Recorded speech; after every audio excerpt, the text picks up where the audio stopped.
Hello ವೀಕ್ಷಕರೇ, ಮಮತಾ ಫುಡೀಸ್ಗೆ ಸ್ವಾಗತ ಸುಸ್ವಾಗತ. ಇವತ್ತು ನಾವು ಮಸಾಲ ಪೂರಿ ಮಾಡೋದು ಹೆಂಗೆ ಅಂತ ಹೇಳ್ಬಿಟ್ಟು ನೋಡೋಣ. ಇದು ಪೂರಿಗಿಂತ ಸ್ವಲ್ಪ ಸ್ಪೆಷಲ್ ಆಗಿರುತ್ತೆ. ಇದು ತುಂಬ ಟೇಸ್ಟಿಯಾಗಿರುತ್ತೆ, ಎಲ್ಲರೂ ಇಷ್ಟಪಟ್ಟು ತಿನ್ಬೋದು, ಒಳ್ಳೆ ಫ್ಲಫಿಯಾಗಿ ಬರುತ್ತೆ. ಇದು ಬನ್ನಿ ಹೆಂಗೆ ಮಾಡೋದು ಅಂತ ಹೇಳ್ಬಿಟ್ಟು ನೋಡೋಣ. ಇದು ಬೇಕಾಗಿರೋ ಇಂಗ್ರೀಡಿಯೆಂಟ್ಸು. ಈಗ ಫಸ್ಟು ಒಂದು ಬಟ್ಲು ತಗೊಂಡು ಬಟ್ಲಿಗೆ 1 ಕಪ್ ಗೋಧಿ ಹಿಟ್ಟು, 1 ಟೇಬಲ್ ಸ್ಪೂನು ತುಪ್ಪ, ಈಗ ಅದಕ್ಕೆ 1 ಟೀ ಸ್ಪೂನು ಸೋಂಪು, ಒಂದು ಸ್ವಲ್ಪ ಅರಿಶಿನ, ಒಂದು ಸ್ವಲ್ಪ ಅಚ್ಚ ಖಾರದ ಪುಡಿ, ಒಂದು ಸ್ವಲ್ಪ ಜೀರಿಗೆ ಪುಡಿ, ಉಪ್ಪು ಹಾಕಿ ಎಲ್ಲ ಚೆನ್ನಾಗಿ ಹಾಕಿ ಮಿಕ್ಸ್ ಮಾಡಿಕೊಂಡು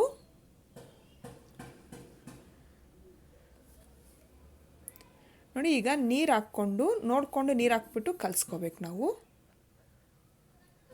ತುಂಬ ತೆಳ್ಳಕ್ಕೆ ಮಾಡ್ಕೋಬಾರ್ದು, ಗಟ್ಟಿಗೂ ಮಾಡ್ಕೋಬಾರ್ದು, ಮೀಡಿಯಮಲ್ಲಿ ಇರಬೇಕು. ನೋಡಿ ಈ ಥರ ಎಲ್ಲ ಆಗಿದೆಯಲ್ಲ. ಈಗ ನೋಡಿ ಈ ಥರ ಚೆನ್ನಾಗಿ ನಾದ್ಕೋಬೇಕದು. ನೋಡಿ ಈ ಥರ ಕೈ ಈ ಥರ ಹಾಕ್ಬಿಟ್ಟು ನಾವು ನಾದ್ಕೋಬೇಕು ಚೆನ್ನಾಗಿ. ಇದನ್ನು ನಾನೊಂದು 5ರಿಂದ 10 ನಿಮಿಷ ಅದನ್ನ ನೆನೆಯೋಕ್ಕೆ ಬಿಡ್ತಾಯಿದ್ದೀನಿ.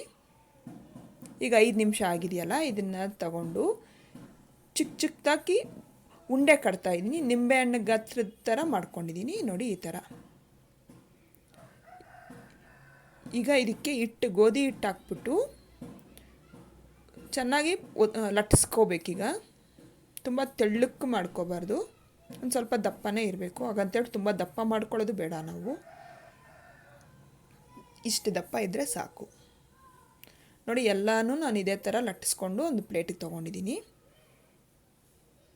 ಈಗ ಕಡಾಯಿಯಲ್ಲಿ ಎಣ್ಣೆ ಕಾಯಕ್ಕಿಟ್ಟು, ಎಣ್ಣೆ ಕಾದ್ಮೇಲೆ ಇದನ್ನು ಎಣ್ಣೆಯಲ್ಲಿ ಬಿಟ್ಟು ಚೆನ್ನಾಗಿ ಉಬ್ಬೋ ಥರ ನಾವು ಫ್ರೈ ಮಾಡ್ಕೋಬೇಕೀಗ ಅದನ್ನು. ನೋಡಿ ಎಷ್ಟು ಚೆನ್ನಾಗಿ ಉಬ್ಬುತ್ತಾ ಇದೆ ಅಂತ. ನಾನೇನು ಸೋಡಾ ಏನೂ ಹಾಕಿಲ್ಲ ಇದಕ್ಕೆ. ನೋಡಿ ಈ ಥರ ಎಲ್ಲ ಪೂರಿಗಳು ಈ ಥರ ಮಾಡಿಟ್ಕೋಬೇಕು. ನಂದಾಗಿದೆ. ಈಗ ನಾನು ಒಂದು ಸರ್ವಿಂಗ್ ಪ್ಲೇಟ್ಗೆ ತೊಗೊತಾ ಇದ್ದೀನಿ.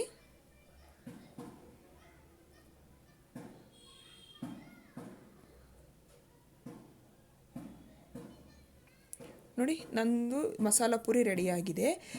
ಇದು ಚೋಳ ಮಸಾಲ ಜೊತೆ ಒಳ್ಳೆ ಕಾಂಬಿನೇಷನ್ನು. ಚೋಳ ಮಸಾಲ ಲಿಂಕು ಕೆಳಗಡೆ ಡಿಸ್ಕ್ರಿಪ್ಷನ್ ಬಾಕ್ಸಲ್ಲಿ ಹಾಕ್ತೀನಿ. ನೀವು ಟ್ರೈ ಮಾಡಿ, ಇಷ್ಟ ಆದರೆ ಲೈಕ್ ಮಾಡಿ, ಶೇರ್ ಮಾಡಿ, ನನ್ನ ಚಾನಲ್ಗೆ ಸಬ್ಸ್ಕ್ರೈಬ್ ಮಾಡೋದು ಮಾತ್ರ ಮರಿಬೇಡಿ.